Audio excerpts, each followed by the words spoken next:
क़यामत किसे कहते हैं? क़यामत का मतलब क्या है? मैं बुनियादी मतलब अर्ज कर चुका हूं कि मम मात फ़क़त क़ामत क़यामतुहु, जो मर गया उस पर क़यामत आ गई। क़यामत ऐसी खबर जो सच्ची भी है और सबसे बड़ी खबर है। अनिन नबइल अज़ीम, बहुत बड़ी खबर है। तो वो क़यामत आएगी, तो ये बात याद रखें कि क़यामत आएगी और क़यामत पर ईमान लाना फ़र्ज़ ऐन है। जो बंदा क़यामत नहीं मानता उसका इस्लाम से कोई रिलेशन नहीं है। तो क़यामत के बारे में एक बुनियादी बात याद रखना कि क़यामत में सब कुछ रब ख़त्म कर देंगे। इज़ा शम्सु कुव्विरत, सूरज को यूं लिपेट दिया जाएगा जैसे सफ़ को लिपेटा जाता है। कव्वरा युकव्विरु, तकवीर का माना होता है लिपेट के रख देना। इज़ा शम्सु कुव्विरत पैसे वाइज है, एक्टिवाइज नहीं है, मजहूल है, मालूम नहीं है कि इससे लिपेटा जाएगा सूरज को। वइज़न नुजूमुन क़दरत, और सितारे आसमान से नीचे फेंक के झड़ दिए जाएंगे। झड़ दिए जाने का माना जैसे चादर होती है ना, उसको यूं झाड़ो, चलो गई सब चीज़ जो ऊपर पड़ी थी। वइज़न नुजूमुन क़दरत वइज़ल बिहारु सुज्जिरत, समंदर में यूं आग लगेगी कि ये उबल के बाहर आ जाएगा। वइज़ल कुबूरु बुअसिरत, कब्रें उखेड़ दी जाएंगी, जो सोए हुए होंगे वो उठाएंगे। वइज़ल वुहूशु हुशिरत, तमाम मखलूक को जमा कर दिया जाएगा, वो इंसान हो या हैवान हो। ये आलम, ये मंजर, ये मामलात होंगे। वइज़न नुफूसु ज़ुव्विजत, आज तक कब्र में रूह जिस्म का सिर्फ ताल्लुक था जिसकी बुनियाद पे अजाब या सवाब होता था, अब रूह को जिस्म में दुखूल आ जाएगा, रूह जिस्म में बिल्कुल घुस के आ जाएगी। ये मामला होगा। तो ये मंजर, दिल हिला देने वाला मंजर, ये मंजर जो बंदे को बिल्कुल एक मदहोश करके रख दे, इस बारे में मुसलमानों खुशखबरी सुनो, ये मंजर किसी मुसलमान ने नहीं देखना, किसी अहले इस्लाम की आंख ने नहीं देखना। ये क़यामत के मामलात काफिर देखेगा। रसूलुल्लाह सल्लल्लाहु अलैहि वसल्लम ने फरमाया, ला तक़ूमुस्साअ हत्ता युक़ाल फिल अर्ज़ि अल्लाह अल्लाह। सही मुस्लिम की रिवायत है, फरमाया लोगों, रब उस वक्त तक क़यामत कायम नहीं फरमाएंगे जब तक इस धरती पे कोई अल्लाह अल्लाह कहने वाला ख़त्म ना हो जाए। ख़त्म हो गया फिर क़यामत आएगी। मैं क़यामत की मंजर बचपन से सुनता था अपनी वालिदा मुकर्रमा से, बचपन में किस्सों के तौर पे दिल दहल जाता। एक वक्त आया जब मैंने ये हदीस पाक पढ़ी ना कि मुसलमान ने नहीं देखना, अल्लाह मुसलमान को पहले उठा लेंगे। यकीन माने क़यामत की हौलनाकी अपनी जगह, लेकिन मेरी खुशी की इंतहा न रही। मैं कहा जी मुसलमान ने नहीं देख रहा। ये मैंने आपकी तसल्ली के लिए बात की है। ये ना समझे कि हम इन पहाड़ों को उड़ता देखेंगे क़यामत में, जी नहीं। मुनकर खुदा देखेगा, मुनकर रसूल देखेगा, मुनकर शरीयत देखेगा, मुनकर कुरान और ईमान और इस्लाम देखेगा, दीनदार नहीं देखेगा। मुसलमान उससे पहले उठ जाएंगे।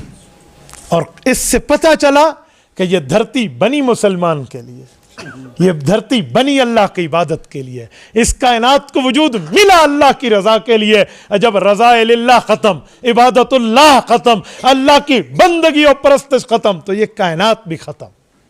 तो क़यामत नंबर 2, क़यामत पर एक और बात सुनिए, मालिक यौमिद्दीन, बराबरी का दिन होगा। अल्लाह ऐसी बराबरी करेंगे, ये जालिम बच नहीं पाएगा और मजलूम सिर्फ रोता नहीं हंसता हुआ देखेगा क़यामत में खुद को। और मजलूम की आलम होगी कि दुनिया में मजलूम रोता है, काफिर हंसता है इस पर, ठट्ठा और मजाक ये काफिर इस पर करता है और मुसलमान रो रहा होता है, वो तकलीफ में है। लेकिन कल क़यामत में जब कुफ्फार होंगे, जलील होते, तो मुसलमान हंसेगा इस पर, मैं नहीं। सूरत नंबर 83 सूरतुल मुतफ़्फ़िफ़ीन, पारा नंबर 30, पाओ नंबर 2, रकू नंबर 2, रब्बे कायनात इरशाद फरमाते हैं, फरमाया फल यौमल्लज़ीना आमनू मिनल कुफ़्फ़ारि यज़हकून। फरमाया क़यामत का मंजर होगा, ये जालिम जो मुसलमानों पे जुल्म करते थे और मुसलमान जुल्म की चक्की में पिस के रोता था, मैं इस मुसलमान की आंखें क़यामत में ठंडी करूंगा, वो जलील होंगे और मुसलमान हंस रहा होगा इस पर। ये मंजर भी आएगा। मालिक यौमिद्दीन। और ये सिर्फ कुफार तक नहीं है, हर जालिम तक है, हर जाबिर तक है, जिसने अपने ताकत, सल्तनत, दौलत, सरवत, हुकूमत, कुव्वत की बुनियाद पे मजलूम पे हक खाने के लिए जुल्म ढाया। ये याद रखे, कल क़यामत में बदला अल्लाह लेंगे इससे और मुसलमान की बराबरी करेंगे। हदीस पाक में मन अखज़ शिबरम मिनल अर्द बिगैर हक्किन युतव्विकुल्लाहु यौमल क़यामत सबअ अरज़ीन। फरमाया 7 ज़मीनों के तौक पहना देंगे अल्लाह उस शख्स के गले में जिसने सिर्फ एक बालिश्त 9 इंच जमीन तक अगर किसी की जमीन खा ली। एक बालिश्त 9 इंच बनता है, तकरीबन 1 फुट भी पूरा नहीं है। इतनी जमीन भी किसी की खा ली ना, ये 9 इंच समझाने के लिए, वरना 1 इंच भी खा लिया और उससे माफ न कराया या हक न दिया तो अल्लाह 7 जमीनों को तौक गले में डाल देंगे। तौक समझते हैं किसे कहते हैं? बैल को देखे आपने, बैल गाड़ी के सामने बंधा हुआ होता है और उसके गले में जो चीज पड़ी हुई होती है उसे उर्दू में क्या कहते हैं? पंजाली। ये पंजाली को अरबी में तौक कहते हैं। ये तौक गले में फिट हो जाएगा, ना दाएं देखेगा ना बाएं देखेगा। तो मालिक यौमिद्दीन, अल्लाह क़यामत में बराबरी करके दिखाएंगे। हत्ता के फरमाया गया सींग वाली बकरी ने, बगैर सींग वाली बकरी को सींग मारे होंगे तो क़यामत में इसके सींग उतार के उसे सींगों वाला बनाया जाएगा। बगैर सींगों वाली अब सींगों वाली बन चुकी होगी, फरमाया जाएगा इससे बदला ले। जब बदला लिया जाएगा और ये उसके बाद मट्टी मट्टी करके इनको ख़त्म कर दिया जाएगा, क्योंकि इनके लिए जन्नत दोज़ख की तो बात है ही नहीं। इनके लिए तो जन्नत दोज़ख के मामलात है ही नहीं, इनके साथ मामलात यूं चलेंगे। और फरमाया जब ये तरतीब होगी और काफिर और शैतान देखेगा कि मट्टी मट्टी हो गए, तो सूरत नबा सूरत नंबर बनता है 78 ये सूरत हमें कुछ और बता रही है। रकू नंबर 2 पारा नंबर 30 का दूसरा सफ़ा। वयक़ूलुल काफ़िरु या लैतनी कुन्तु तुराबा। काफिर और शैतान कहेगा अल्लाह जहन्नम मेरे लिए है, मैं भी बकरी होता, बस मट्टी मट्टी कर दिया जाता, मैं भी एक जानवर होता, मट्टी मट्टी करके मुझे खत्म कर दिया जाता। मेरे मौला आज मेरे साथ भी आसान हिसाब हो जाता। अंदाजा लगाएं, ये क़यामत है। इसलिए क़यामत का डर रखिए, क़यामत का खौफ रखिए, क़यामत को मद्दे नजर रखिए। क़यामत आनी है, ज़ालिमों जुल्म के लिए तुम्हारे गिरबान फरिश्ते इस जुल्म के ऊपर पकड़ेंगे।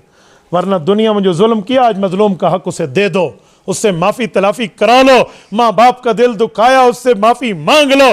किसी का हक खाया, उसे हक दे दो। किसी के ऊपर जुल्म किया, उससे माजरत कर लो। आज माजरत बहुत आसान है दुनिया में, आज माफी बड़ी सस्ती है। मालम युगरगिर, हुजूर ने फरमाया इन्नल्लाह यक़बिलु तौबतल अब्दि मा लम युगरगिर। जब तक बंदे की सांस चल रही अल्लाह तौबा कबूल फरमाएगा।